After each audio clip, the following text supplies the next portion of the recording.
Best varicose veins చికిత్సనే పొందండి. నొప్పి లేని చికిత్స కోసం సంప్రదించండి ఎబిస్ హాస్పిటల్. హలో ఎవ్రీవన్, మీరు చూస్తున్న సుమన్ టీవీ. నేను మీ కీర్తి. లైఫ్లో ఒక సిచ్యువేషన్స్కి వచ్చేస్తాం మనం అందరం. ఏందబ్బాయా అసలు ఒక కిక్ లేదు లైఫ్లో, ఒక రెస్పెక్ట్ లేదు, మన మీద రెస్పెక్ట్ పెరగాలంటే మనం ఏం చేయాలి అని. కానీ ఇలాంటప్పుడు మనకి తెలిసిన విషయాలే అప్లై చేయడం కష్టం అనిపిస్తుంది. అసలు మనకంటూ ఒక రెస్పెక్ట్ పెరగాలి, స్థాయి పెరగాలి ఇంట్లో బయట అంటే ఏం చేయాలి? You'll get wonderful answer end of this video because opposite to me is like Mrs. Rajita Mainapalli. Hi ma'am, how are you doing? Hi Keerthi. నాకు మీరు తెలుగులో విలువ అంటే కాస్త అర్థమయ్యేదేమో కానీ రెస్పెక్ట్ అనగానే నాకు ఒకటే గుర్తొస్తుంది. ఒక మూవీలో బ్రహ్మానందం గారు రెస్పెక్ట్ ఏది అంటే చూసి చూసి చూసి వాళ్ళకి విసుగు వచ్చేసి రెస్పెక్ట్ కావాలంటే గోడ మీద ఫోటో పెట్టించుకో అప్పుడు వస్తుంది అని అన్నారు. It's a very bad joke, but still అది ఎక్కువ ఊరికి అందరినీ రెస్పెక్ట్ అని అడిగితే వచ్చేది కాదు respect. When you want a value, in fact respect అనే దానికంటే వాల్యూ కావాలి అన్నప్పుడు we should become a valuable.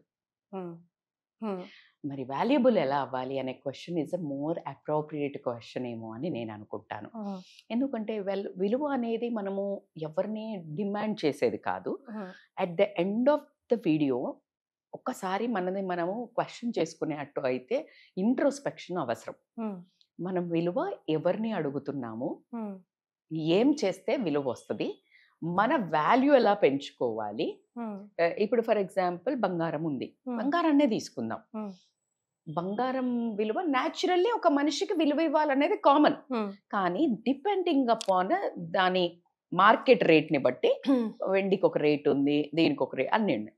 So బంగారానికి కూడా చూడండి, గోల్డ్ యాజ్ ఇట్ ఈస్గా ఒక రేట్ ఉంటే దాని లోపల స్టోన్స్, డైమండ్స్ అనుకోనండి, పచ్చలు అనుకోండి, కెంపులు అనుకోనండి, లేకపోతే ఇంకేదైనా సో అనుకోనివ్వండి, అవి పెట్టినప్పుడు ఆర్నమెంట్లో దాని వాల్యూ ఎంత పెరుగుతుంది, విలువ పెరుగుతుంది. అవునా? సో అవేంటి మేడం మరి అని అంటే కనుక ఖచ్చితంగా you need to bring in to you. నువ్వు నీ విలువ పెంచుకోవడానికి ఏం చెయ్యాలి అని అడగాల్సిన క్వశ్చన్. ఎందుకంటే ఎప్పుడు కానీ వేరే వాళ్ళు విలువ ఇచ్చేదాన్ని బట్టి నీ విలువని ఎప్పుడైతే నువ్వు ఎక్స్పెక్ట్ చేస్తావో అది రాంగ్ ఫస్ట్ నేను చెప్పేది. ఎందుకు అంటే మన విలువ పెంచుకోవాల్సినవి మనం చేద్దాం. నాలెడ్జ్, రత్నాలు ఇవి. ఆ రత్నాలు ఉంటే నీ విలువ ఆటోమేటిక్గా పెరుగుతుంది. ప్రపంచంలో మనం చేసే ఏకైక తప్పు ఎప్పుడు కానీ ఏంటంటే మనల్ని మనము ప్రేమించుకోము, మనల్ని మనం రెస్పెక్ట్ ఇచ్చుకోము, మనకి మనము అసలు అంటే కాస్తన్న అసలు ఈ బాడీకి నువ్వు ఏమైనా ఎక్సర్సైజ్ ఇస్తుంది, నువ్వు విలువిస్తున్నావా? లేదే. నీకు విలువ ఎలా వస్తుంది బయట నుంచి? వాట్ యు వాంట్ ఖచ్చితంగా from others you need to have. అంటే జనరల్గా ఏమంటాం, నీకు ఎదుటి వాళ్ళ నుంచి ఏం కావాలో నువ్వు ఎదుటి వాళ్ళకి అది ఇవ్వు అంటారు కదా. నేను ఈరోజు మీకు ఒక ఎంటైటిల్డ్ ఒక ఎక్సలెంట్ వర్డ్ చెప్తాను. నీకు ఎదుటి వారి నుంచి ఏం కావాలో నీకు నువ్వు అది ఇచ్చుకో ఫస్ట్. నీకు నువ్వు ఎప్పుడైతే ఇచ్చుకుంటావో ఆ రిఫ్లెక్షన్ ఎదుటి వాళ్ళకి కనిపిస్తుంది. నువ్వు అద్దంలో చూసుకుని తయారవుతావు కదా, కరెక్షన్స్ చేసుకుంటావు కదా, కరెక్షన్స్ చేసుకుని వెళ్తావు. అప్పుడు వాళ్ళు అంటారు భలే. ఎప్పుడైతే నువ్వు ఒక పిచ్చికి వెళ్ళావు అనుకో, ఏంటి అలా ఉన్నావు అంటే అనేస్తారు. Because when you don't like yourself, ఎవరి దగ్గర నుంచి ఎక్స్పెక్ట్ చేస్తున్నావు? సో ఆల్వేస్ రిమెంబర్, నువ్వు ఎదుటి వాళ్ళు నీతో ఎలా ప్రవర్తించాలో కోరుకుంటావో నువ్వు వాళ్ళతో అలా ప్రవర్తించు అనేది నాకు తెలిసిన విషయమే. కానీ నువ్వు ఎదుటి వాళ్ళ నుంచి ఏం కోరుకుంటావో ఫస్ట్ నీకు నువ్వు అది ఇచ్చుకో. అది చాలా ఇంపార్టెంట్. దాంట్లో భాగంగానే మనం చేసుకున్న knowledge. When you develop competence అంటే స్కిల్, ఏదో ఒక నాలెడ్జ్, ఒక విషయం మీద నీకు ఎప్పుడైతే పట్టుంటుందో ఆ విషయం అనగానే నువ్వు పాలిటిక్సా, సాఫ్ట్వేరా, నాకేం రాదు మేడం, నేను అసలు జీరో, లేదు, నీ దగ్గర ఇంకా ఎక్కువ పవర్ ఉంటుంది. ఎందుకు అంటే ఒకళ్ళ మీద అంటే నీ బిహేవియర్, నాలెడ్జ్ అన్న ఫెయిల్ అవుతుంది కానీ బిహేవియర్ నెవర్ ఫెయిల్స్. చాలా పెద్ద పెద్ద లెజెండ్స్ చెప్పిన విషయం ఏంటంటే knowledge might fail but behaviour doesn't fail. Vivekananda గారు అదే చెప్పారు. ఏంటంటే నీకు బయటకు వెళ్ళిన తర్వాత అంటే like it's known fact, behaviour ఎట్టి పరిస్థితుల్లో ఫెయిల్ కాదు. Fail నీకు కాదు. రాకపోతే నాకు రాదు అని చెప్పే ఒక బిహేవియర్ బాగా చెప్పావనుకో, ఏ బిహేవియర్ బాగుంది, నేర్చుకోవడానికి ఛాన్స్ ఉంది, బిహేవియర్ నేర్పడానికి కష్టం. So this is one of the thing. అది కాకుండా కంపాషన్, ఎదుటి మనిషిలోని ఒక బాధను కానీ, సమస్యను కానీ, ప్రేమను కానీ, ఏదైనా వాళ్ళు ఇచ్చేదాన్ని అర్థం చేసుకోగలిగే ఎంపతి కానీ, కంపాషన్ కానీ, నీ మనసు విశాలం ఉంది అంటే ప్రపంచంలో ఖచ్చితంగా నువ్వు గౌరవింపబడతావు. ఖచ్చితంగా మీకు ఇక్కడ డౌట్ వస్తుంది, ఏం లేదు మేడం, అలా ఉన్న వాళ్ళకే అవమానాలు ఎక్కువ, చాలా బాధలు ఎక్కువ అని మాత్రం అంటారు. ఖచ్చితంగా ఎంత డౌన్ టు ఎర్త్ ఉంటే అంత ఇంకా తొక్కేస్తారు, ఇంకా టేక్ ఇట్ ఫర్ గ్రాంటెడ్ తీసుకుంటారు. ఇవాళ రేపట్లో పులిహార కలిపే వాళ్ళకి, గాసిప్ కలిపే వాళ్ళకి విలువ ఉంది అని అంటారు. ఎప్పుడైతే ఇది ఒక ట్రెండ్ నడుస్తోంది, బట్ ఇట్స్ ప్రూవెన్ కదా, ఇట్లా అట్లనే అయ్యా మీరు నేను చెప్తాను, దానికి మీకు ఒక ఎనాలజీ ఇస్తాను. ఇప్పుడు ఫర్ ఎగ్జాంపుల్ మీరేం చేస్తున్నారు, చాలా మంది గౌరవం ఎలా వస్తుంది అని అనుకుంటారంటే, ఎప్పుడైతే వేరే వాళ్ళను తక్కువ చేసి మాట్లాడితే అది అప్పుడు మందం మాత్రమే అటెన్షన్ ఉంటుంది కీర్తి. కానీ ఆ మనిషి మీద ఆ మనిషి బ్యాక్ విలువ ఉండదు. మీరు బిహైండ్ ద సీన్స్ ఎప్పుడు చూడరు, ఆన్ స్క్రీనే చూస్తారు, టైం పాస్, ఎంటర్టైన్మెంట్, కాసేపు నవ్వుకుంటారు, వెళ్ళిపోతారు. బట్ ఎవరైనా ఖచ్చితంగా వాళ్ళకి విలువిస్తారా? ఫస్ట్ పాయింట్, వాళ్ళకి చూసుకొని విలువ ఇవ్వలేరు. అలాగే ఎదుటి వాళ్ళకి కూడా ఈచ్ అదర్ కూడా ఇవ్వరు. ఏమో ఈమె ఇలా ఇక్కడ మాట్లాడిందంటే మళ్ళీ నా మీద కూడా మాట్లాడతారు. చాలా వరకు నడిచేది ఏమవుతుందంటే, ఎక్కడైనా గ్రూప్ లో డిస్కషన్స్ అవుతున్నప్పుడు ఆల్వేస్ దే సే ఏమని, ఈమె ఇలాంటిది అలాంటిది అంటే ఏంటి, నేను మంచిదాన్ని అని చెప్పుకోవడానికి ఇంకొకళ్ళను పుల్ చేస్తారు. సో దీంతో మీరు అన్నట్టు ఆ పక్కన ఉన్న వాళ్ళకి కనుక అవేర్నెస్ అదంతా లేకపోతే వాళ్ళు కూడా నమ్మి ఆ ట్రాప్ లో పడడము, ఒక గ్రూప్స్ అయితే ఫామ్ అవ్వడము, విలువ యాక్చువల్ మనుషులకు ఇవ్వకపోవడం అనేది మనం మీరు అన్నట్టు క్వశ్చన్ అదే, ఎందుకు గ్రౌండ్ ఎంత ఉంటే అంత తొక్కేస్తున్నారు మేడం అని అడిగారు. సేమ్. బట్ దీనికి ఒక స్టోరీ చెప్తాను మీకు. ఏంటంటే ఒక తండ్రి దగ్గరకు వచ్చి, నాన్న విలువ పెంచుకోవడం ఎలాగా అని అడిగాడంట. మన విలువ ఎంత, ఇన్ఫాక్ట్ విలువ ఏంటి, మనకున్న వాల్యూ ఏంటి అని అడిగాడు ఒక బాబు. అడిగితే వాళ్ళ నాన్న ఏం చేశాడు, ఒక వాచ్ తీసి ఇస్తాడు. ఇచ్చేసి నువ్వు వెళ్ళి ఇది సెల్ చేసుకురా అంటే, అడిగిరా ఎంత వాల్యూ అని చెప్తాడు. తీసుకొని వెళ్తాడు అతను. వెళ్ళి నార్మల్ గా ఒక సందు చివర ఒక డబ్బాలు కూడా ఉంటాయి కదా వాచ్ షాప్, దాన్ని అడుగుతాడు. అడిగితే అతను వచ్చేసి, పలానా ఇది చాలా ఓల్డ్ది, అసలు దేనికి పనికిరాదు అని చెప్పేస్తాడు. ఇంకొంచెం మీడియం షాప్కి వెళ్తాడు. ఇంకా దీంట్లో ఒక పార్ట్ వెయ్యాలి, సో దీనికి మా అంటే ఎంత ఇస్తాను చెప్పు, 3,000 5,000 ఎంతో ఇస్తాము అని చెప్తాడు. సరే అని చెప్పేసి ఒక మ్యూజియంకి తీసుకెళ్తాడు. ఎవరో ఫ్రెండ్ అంటాడు, అరే ఇది ఒకసారి చూడు, అక్కడ చూడు అంటాడు.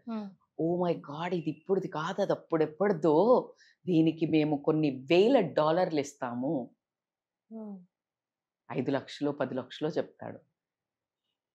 ఇంటికి వస్తాడు, షాక్లకు గురి అవుతాడు అబ్బాయి. ఫస్ట్ వచ్చి మీరు పెట్టినట్టే పెట్టాడు ఫేస్. అలా ఒక షాక్లో గురై ఇంటికి వచ్చి, నాన్న ఇదేంటి అంటాడు. ఇది విలువ ఇవ్వలేదు అని దీని తప్పు కాదు కదా, ఏరియా తప్పు. నీ విలువ తెలుసుకోవాలి అంటే అటువైపు వాళ్ళకి ఆ విలువ తెలిసి ఉండాలి, దాని వాల్యూ తెలిసి ఉండాలి. సో ఇప్పుడు వాళ్ళకి తెలియదు అనుకో, నువ్వేమే నీకు ఇప్పుడు ఎక్కడో పోయి నువ్వు ఒక నార్మల్ వాళ్ళ దగ్గర నువ్వు వాల్యూ ఎక్స్పెక్ట్ చేస్తున్నావు. అసలు నువ్వేంటి, ఇప్పుడు ఫర్ ఎగ్జాంపుల్ అసలు ఏమి ఇల్లిటరేట్ దగ్గర పోయి నించున్నావు, ఆమె ఫర్ ఎగ్జాంపుల్ డాక్టరో కలెక్టరో పోలీస్ ఆఫీసరో అనుకుందాం ఒక అనాలజీ ప్రకారం, లేకపోతే ఒక చాలా టాప్ అచీవ్ చేసిన ఒక లేడీ కూడా అనుకుందాం. వెళ్ళి అక్కడ నించుంటే ఆ ట్రైన్లోనో బస్లోనో ఒక ఆమె మామూలు ఆమె కూర్చున్న తర్వాత అసలు ఆమెకి నువ్వెవరైతే ఆమెకి ఏంటి, అసలు ఆమెకి ఏంటి ఫస్ట్ పాయింట్, నాకు వాల్యూ లేదని ఇక్కడ ఎక్స్పెక్ట్ చేయటం తప్పు, రైట్? అలా కాకుండా మన గ్రూప్స్ లో మన రిలేటివ్స్ లో కూడా నీ వాల్యూ నువ్వు ఇది అని తెలుసుకునే అంత జ్ఞానమైన హుందాతనమైన మనస్సు అయినా వాళ్ళకు ఉన్నప్పుడే ఆ విలువ వస్తుంది. ఎన్విరాన్మెంట్ అనుకోనివ్వండి, వాళ్ళ నాలెడ్జ్, వాళ్ళ పరిపక్వత అనుకోనివ్వండి, వాళ్ళ దగ్గర నుండి నువ్వు ఎక్స్పెక్ట్ చేయాలి. కానీ నువ్వు రాంగ్ ప్లేస్లో రైట్ థింగ్స్ అంటే అడగటం అనేది మన తప్పది. నువ్వు ఇక్కడ నించున్న మ్యాంగో చెట్టు కింద కూర్చొని నాకు నువ్వెందుకు మల్లెపువ్వు ఇవ్వలేదు, నువ్వేంటి నాకు నేనంటే నీకు విలువ లేదా, నేను ఎంత నీకు ఇన్ని నీళ్లు పోస్తున్నాను, నీకు ఇంత ఫర్టిలైజర్ వేస్తున్నాను, నేను ఇది అంటే ఇవ్వదు కదా. దానికి అది నువ్వే రాంగ్ ప్లేస్ లో అడుగుతున్నావా లేదా? మరి అలా అని నీ తప్ప కాదు కదా. మామిడి చెట్టు తప్ప ఇది విలువ ఇవ్వలేదా? కాదు కదా. సో ఎగ్జాక్ట్లీగా నువ్వు ఆలోచించాల్సిందంటే ఒక్కటే, ఎప్పటికైనా నిన్ను నువ్వు విలువ చేసుకునే పనులు మాత్రం నేర్చుకో. నీలో గుణాలను గణాలను పెంచుకోవాలి. ఇట్స్ నాట్ ఎ సర్టిఫికెట్ గోడ మీద వేస్తే విలువ రాదు, రైట్? డబ్బుతో వచ్చే విలువ కాదు, అందంతో ఇచ్చే విలువ కాదు. అందాన్ని చూసిస్తారు, డబ్బు పోతుంది వస్తుంది, అందం కొన్ని రోజులైతే కనుమరుగైపోతుంది. కానీ నీకుండే ఎప్పుడు పర్మనెంట్ ఏంటంటే నువ్వు గుణగణాలు. ఎప్పుడైతే నీ గుణాన్ని నీ స్కిల్ని వాల్యూ అంటే నువ్వు లేకపోతే అక్కడ నడవదు. ఫర్ ఎగ్జాంపుల్ ఒక కుక్ వంట వచ్చు, ఆ ఫంక్షన్కి వెళ్ళావు, లేడీస్కి ఒక్కొక్కళ్ళకి ఖతర్నాక్ వాల్యూ ఇస్తారు. అమ్మో అక్కయ్య రండి మీరు, అమ్మో మీరు లేకపోతే నడవదు. That is value. It's not about డబ్బు ఉంది, డబ్బు లేకపోతే విలువ ఇవ్వరు, ఏం కాదు, కానే కాదు. సో నువ్వు లేదు, ఒక అక్క ఉంటారు, తను ఎంత she is very good at serving. మా ఇంట్లో నన్ను మా అమ్మ అంటారు, నువ్వు మంచి అందరిని ఒకలాగా సర్వ్ చేస్తావు, నువ్వు ఇట్లా ఎత్తికి పెడతారు, అట్లా చేస్తారు కదా, నేను అస్సలు నాకు కోపం వస్తుంది అట్లా చేస్తే, వేరే వాళ్ళని హర్ట్ చేసిన ఇన్సల్ట్ చేసినట్టు కదా. సో నేను అబ్సల్యూట్లీ రైట్. సో నేను అందుకని ఎప్పుడు కానీ నువ్వు అలా చేయొద్దంట. సో అక్క ఏంటంటే ప్రతి ఒక్కళ్ళకి అది ఫినిష్ చెయ్యాలి అంటే అందరం పిలిచిస్తాం. సో దాట్ ఈజ్ ఆమె ఎతికెతికి పెడతారు. అంటే ఆ వాల్యూ చూడు, మంచిదానికేగా. సో ఎక్కడైనా ఒక పాయింట్ లో నీ విలువ నువ్వు పెంచుకోవాలంటే ఏదైనా ఒక నాలెడ్జ్, ఏదైనా ఒక హృదయం విశాలం చేసుకొని ఒక మంచిగా అందరినీ చూసుకుంటది, అరే పిల్లలకి పెడుతుంది, లేకపోతే ఇలాంటివి. జెంట్స్ అయితే కూడా అసలు పొగరగా మాట్లాడు, అందరిని కలుపుకోలుపోతాడు, లేకపోతే ఉన్న దాంట్లో హెల్ప్ చేస్తాడు, మాట సాయం చేస్తాడు రా. డబ్బు లేదు కానీ మాట సాయం చేస్తాడు. మనిషి అంటే అలాగ ఉండాలి. సీతమ్మ వాకిట్లో చిరువెల్ల చెట్టు, మీరు ప్రకాష్ రాజ్ని చూసారు, ఆయనకి డబ్బు తక్కువ ఉంటది, రైట్? వేరే ఆయనకి డబ్బు ఎక్కువ ఉంటది, కానీ ఆయన చుట్టూ ఎంతమంది ఉంటారు? ఇది డబ్బు చూసి వచ్చిన వాళ్ళు, రేపు డబ్బు పోతే పోయేవాళ్ళు. నీకు ఆ విలువ కావాలా, ఈ విలువ కావాలా, పర్మనెంట్, నీతో నీ తర్వాత కూడా వచ్చేది. Absolutely right word. సో ఇలాగా విలువ పెంచుకునే గుణాన్ని పెంచుకోవాలి, నాలెడ్జ్ని పెంచుకోవాలి, మన బిహేవియర్ని పెంచుకోవాలి, మంచి మనస్సును పెంచుకోండి. లేట్ అయినా లేటెస్ట్గా అని మహేష్ బాబు గారు చెప్పినట్టు సూపర్గా వాల్యూ ఉంటుంది. ఎవరు ఇవ్వకపోయినా మీ కళ్ళల్లో మీకు అమోఘమైన వాల్యూ ఉంటుంది. అది ఆరా ఎలా ఉంటుందంటే, అది మీరు ఇక్కడ కూర్చున్న స్క్రీన్ దాటి బయటకు వెళ్ళి నాకు ఎంత ప్రేమ వస్తుందో అంత ప్రేమ వస్తుంది. సో కాబట్టి విలువ వాళ్ళ దగ్గరే మనం ఎక్స్పెక్ట్ చేయాలి, అంతేగాని విలువ తెలియని, విలువ అనే పదానికి విలువ తెలియని వాళ్ళతో విలువ ఎక్స్పెక్ట్ చేయడం మన వాల్యూని మనం పోగొట్టుకున్నట్టే. సో విలువ కావాలంటే ఫస్ట్ షైన్ యువర్ సెల్ఫ్. నువ్వు ఒక డైమండ్ లాగా చెప్పుకో, ఆటోమేటిక్గా నీ బ్రైట్నెస్, నీ వైబ్రేషన్ 10 మందిలో ఉంటుంది, నువ్వే యుల్ బి ద బెస్ట్. ప్రతి ఒక్కరు ఇలాగంటే ఇంకా ప్రపంచంలో ఎంత బాగుంటుంది, గోలే లేదు కదా. అబ్సల్యూట్లీ. సో ఇలాంటివి మనకు ఆల్రెడీ తెలిసినా కూడా ఒక్కొక్కసారి ట్రిగర్ చేసి ఎవరైనా లేపితే అర్రే అని కొంచెం షర్టులు కాలర్లు చించుకొని కొంచెం అది వస్తుంది కదా, ఆ మోటివేషన్ వస్తుంది. Right. Thank you so much ma'am. Thank you Keerthi.